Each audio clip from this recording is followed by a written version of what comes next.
Well, thank you very much, Andrea, for your welcome. It's a pleasure to be here with you. I assume everyone can hear this level of volume. Is that all right? Yes, good. So, in October last year, the government announced its new Counter-Extremism Strategy. And in my view, this strategy marks a major shift, possibly even a watershed in public policy. There is, of course, continuity with the past. In 2007, Gordon Brown introduced PREVENT, I'm sure you've heard of it, as part of the government's anti-terrorism strategy. PREVENT 2007 focused on combating ideologies most closely associated with terrorism. In other words, it focused on violent extremism, and it sought to address this problem through funding programs of community cohesion and supporting what it called mainstream voices within Muslim communities. When the new coalition government came into power in 2010, it was rather critical of 2007 version of PREVENT.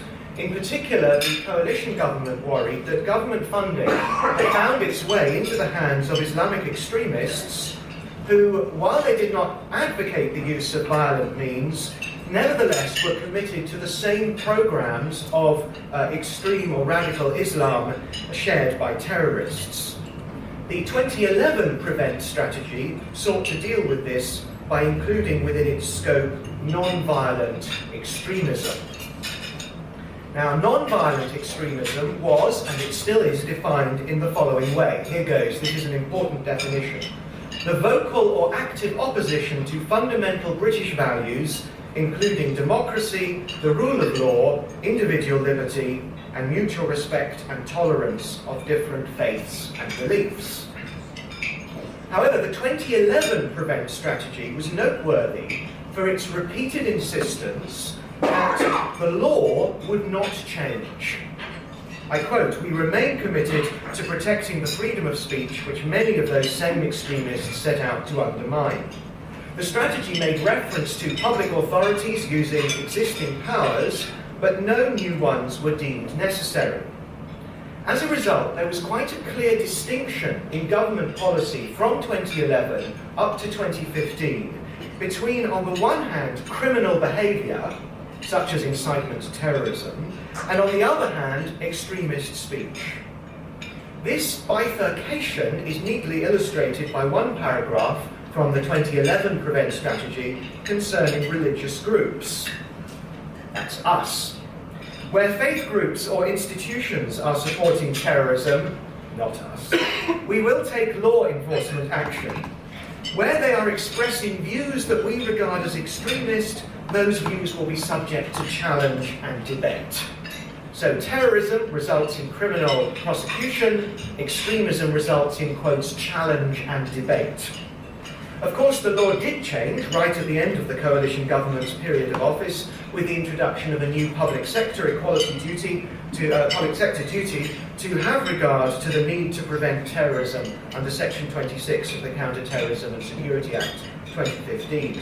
But once again, the statutory guidance under the 2015 Act is clear to mark this distinction. I quote again, "Preventing people becoming terrorists and supporting terrorism requires challenge to extremist ideas where they are used to legitimize terrorism and are shared by terrorist groups. The strategy also means intervening to stop people moving from extremist, albeit legal groups, into terrorist-related activity." So we have this clear distinction from 2011 to 2015 between terrorism, which involves the use of violence or the threat of violence against the government or the general public, and extremism, which is vocal or active opposition to fundamental British values. The one requires legal intervention, the other does not.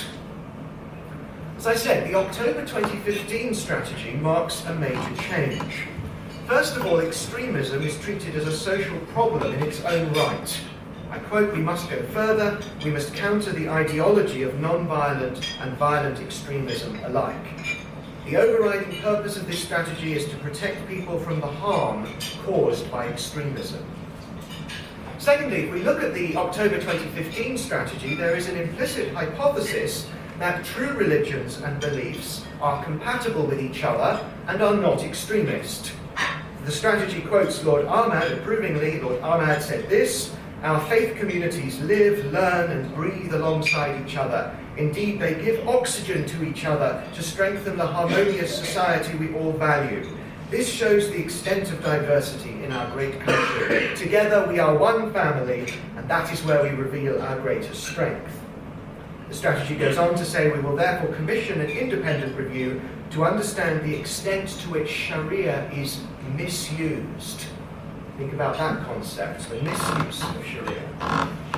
And then thirdly, the government asserts the need for new legal powers. So notice the new assumptions in the 2015 strategy. There are true and false interpretations of religions. Government can determine which is which, can settle what counts as a true interpretation of Islam and a false interpretation. In particular, true religions support Western-style liberal democracy.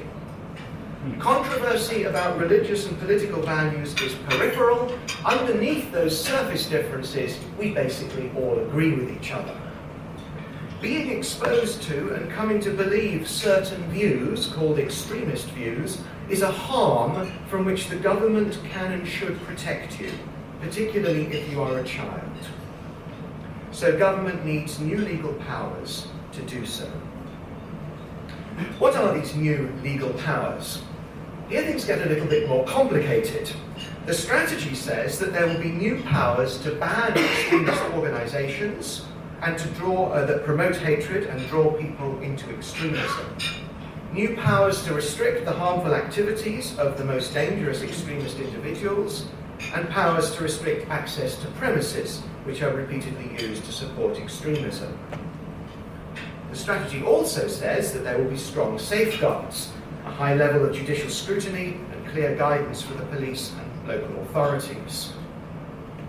The last Queen's speech mentioned two further areas of regulation: new powers for Ofcom in relation to channels which broadcast extremist content, and an extension of the disclosure and barring service to enable employers to check whether an individual is an extremist.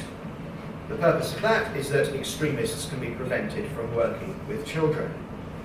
Beyond that, there are also moves to tighten up charity regulation, giving the Charity Commission new powers to prevent individuals from becoming trustees or senior managers, and the fundamental British values agenda has already had a significant impact on schools, further education colleges. So what we are dealing with here is a wide-ranging policy orientation, the determination to root out extremism in all its forms, wherever that has an impact, in lots of different areas of life and of the law. A lot of these new powers are to be contained in a counter-extremism bill, which is yet to be published. Indeed, we do not even have a consultation paper yet. What we did have for a few weeks over Christmas were some detailed proposals from the Department of Education on how to regulate extremism in education, particularly education in what it calls out-of-school settings. I think it's really important that we see how the counter-extremism strategy of last October has got translated into practice in government policy. The strategy, to start with that, back in October 2015, expresses the following concern. The government is concerned, quotes, that some supplementary schools may be teaching children views which run contrary to our shared values, encouraging hatred of other religions. If you put that sentence in its context, you can see that the strategy is concerned with some supplementary Islamic schools, madrasas, which may, we don't actually have any evidence, but there is a fear, that may be teaching young Islamic children extremist Islam ideologies. In response, the government proposes a new system for the regulation of all what it calls intensive education settings. The basic elements of this new system are as follows: compulsory registration of all education, I'll come back to the definition in a moment, inspection by Ofsted to ensure compliance with certain standards, and sanctions to prevent individuals who have failed to register or have breached the standards to be applied. Some of those standards are pretty unremarkable. They include health and safety requirements, but the standards include this one: undesirable teaching. For example, teaching which undermines or is incompatible with fundamental British values or which promotes extremist views. The consultation document suggests that sanctions could cover any work with children in out-of-school settings, not just intensive out-of-school settings. So, for example, a group which failed to register with the government could find itself barred from any work with children at all, or from using its property for any educational purpose. Well, what counts then as intensive education? The paper refers to tuition, training, or instruction. Or again, activities and education for children in many subjects, including arts, language, music, sport, and religion. It defines intensive as any education which takes more than about 6 to 8 hours in any given week, whether regularly or for a fixed period of time, for example during the school holidays or in the run-up to exams. So this would appear to cover everything from a regular after-school maths club to a day-long music masterclass. It also includes any religious activity, which could be construed as educational. In short, I think we have to say that any structured and supervised activity with under-19s outside the home for more than the threshold number of hours would be covered. A group of concerned members of Parliament debated these proposals in Westminster Hall on the 20th of January. Some of you may recall that just in advance of that debate, Sir Michael Wilshaw, the head of Ofsted, said, "Of course Sunday schools will be included." And you may remember that number 10 quickly replied, words of David Cameron, "Of course they won't be included." They are actually both right.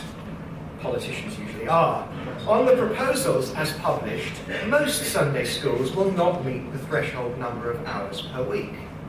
But any church youth work, which at any point in the year meets for more than 6 hours in any given week, you only have to think of a church weekend away, for example, they would be covered. It is interesting, I would suggest, that what started out in the 2015 strategy as a concern about some madrasas teaching young Muslim boys for several hours each day, that is the concern, for several hours each day, and being a vehicle for the dissemination of extremist forms of Islam, has turned into a comprehensive scheme for the registration and regulation of all work with young people above a fairly low threshold of contact. As I said, that's the only example we've had so far worked out of what the new anti-extremist strategy might look like in detail. We await all the others with anticipation. Now, this is by no means a fait accompli. There is considerable opposition growing up around this agenda. In his report on the operation of the terrorism acts of September 2015, David Anderson QC identified 15 distinct legal problems that any new legislation is going to have to surmount. The Home Affairs Select Committee over there is currently conducting an inquiry into the effectiveness of the government's anti-extremism strategy. In his evidence to that committee, David Anderson expressed his scepticism, profound scepticism, I think we might say, about extending the law any further. It's also fairly clear that the Parliamentary Joint Committee on Human Rights shares that scepticism, and on the 4th of February it announced its own inquiry into the counter-extremism strategy, particularly looking at the religious and the educational aspects. The next months will be critical in seeing just how far the government can go with this strategy. Should we be worried? Surely Christians are not extremists. I'll leave that question to Michael to address in just a few moments. But I think, along with large numbers of our fellow citizens, whether Christian or not, we should be very worried. And I very much hope that the Church of England collectively, and we as individual members of the Church of England, will take a lead in resisting the allure of a policy which I would argue strikes at the heart of what it means to live in a free society. Thank you very much.